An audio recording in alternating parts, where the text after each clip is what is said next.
Look at this, more assembly day. My birthday wheels finally showed up. Woohoo!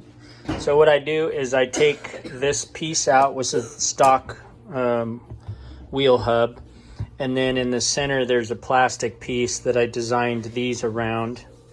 And so when it's done, these pieces lock in there, and then when it's all bolted together, it ends up in an assembly like that. So I have 16 wheels, so I had to buy 4 wheel sets to make this happen.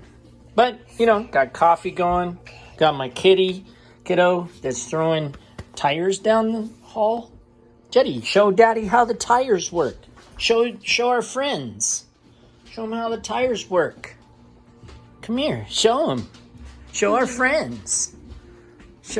This is what Jet's been doing all morning with my tires. Yeah, see, so he's helpful. He inspects the tires, makes sure they work right. I mean, this one's clearly out of alignment.